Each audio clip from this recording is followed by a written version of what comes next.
আসসালামু আলাইকুম, সবাইকে আজকের টপিকে স্বাগতম। আজকে আমরা শিখব কি করে একটি মিশ্র ভগ্নাংশকে অপ্রকৃত ভগ্নাংশে রূপান্তর করতে হয়।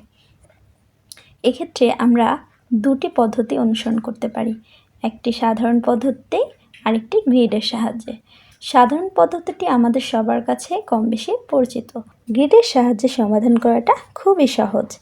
প্রথমে আমাদের দেখতে হবে যে মিশ্র ভগ্নাংশটিতে পূর্ণ সংখ্যাটি কত। আমরা দেখতে পাচ্ছি মিশ্র ভগ্নাংশটিতে পূর্ণ সংখ্যা 2 এবং যে প্রকৃত ভগ্নাংশটি আছে সেটি হচ্ছে 3/7।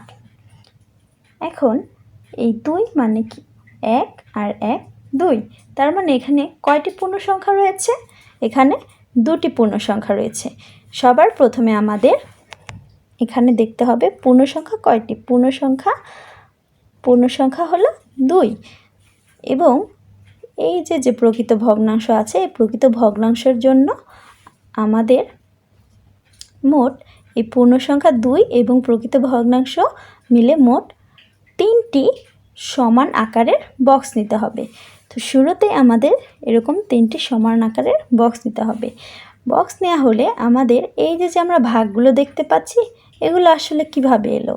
আমরা যদি এরকম দুটি সমান আকারের 3টি বক্স নেই, মনে করি এরকম 3টি আমরা সমান আকারের বক্স নিলাম।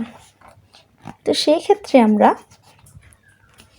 এই 3টি সমান বক্স থেকে এই 3টি কিন্তু এরকমই সমান ফাঁকা বক্স ছিল। তো এই 3টি বক্স থেকে আমাদের দেখতে হবে যে এই যে প্রকৃত ভগ্নাংশটি রয়েছে তার হর কত। তার হর দেওয়া আছে 7। তাহলে এই যে এরকম 3টি বক্স ছিল সেই 3টি বক্সকে আমরা মোট 7টা ভাগ করব। প্রত্যেকটিকে আমরা সমান আকার করে 7টি ভাগ করে নিব। তাহলে আমাদের ভাগ করা শেষ। আমরা দেখতে পাচ্ছি প্রত্যেকটি বক্সের মধ্যে মোট 7টি করে ভাগ করা আছে। এই 7 ভাগ থেকে আমরা যদি প্রথমে পূর্ণ সংখ্যার দিকে তাকাই, পূর্ণ সংখ্যা 2, তাহলে প্রথম দুটি বক্স থেকে আমরা সম্পূর্ণ ভাগগুলো আমরা নিতে পারবো, কারণ এটি পূর্ণ সংখ্যা। এখন যদি আমি এই প্রকৃত ভগ্নাংশটির দিকে তাকাই, তাহলে এখানে দেখতে পাচ্ছি এখানে 7 ভাগের 3 ভাগ আমরা নিতে পারবো। তাহলে এখানে আমরা 7 ভাগ থেকে 3 ভাগ নিয়ে নিব। তাহলে আমরা মোট যে অংশগুলো পাচ্ছি সেই অংশগুলো হচ্ছে এই সম্পূর্ণ বক্সটা 7 ভাগ। এই 7 ভাগ থেকে আমরা মোট 7টা ভাগই নিতে পেরেছি। একইভাবে এই সম্পূর্ণ বক্স থেকে আমরা 7টা ভাগের 7টা ভাগ নিতে পেরেছি। এখান থেকে আমরা মোট 7 ভাগের 3 ভাগ নিতে পেরেছি। এখন আমরা যে অংশগুলো পেলাম এই সবগুলো অংশকে আমরা যোগ করব।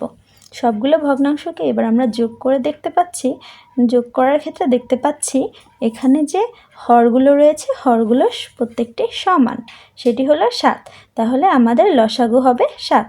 প্রথমে আমরা হরগুলোর লসাগু 7 নিয়ে নিলাম। এবার উপরের সংখ্যাগুলো আমরা যোগ করে মোট পাচ্ছি 17/7। তাহলে এই যে মিশ্র ভগ্নাংশটি ছিল এই মিশ্র ভগ্নাংশের গ্রিড আকারে যে আমরা ফল পাচ্ছি সেটিও হচ্ছে 17/7। ধন্যবাদ।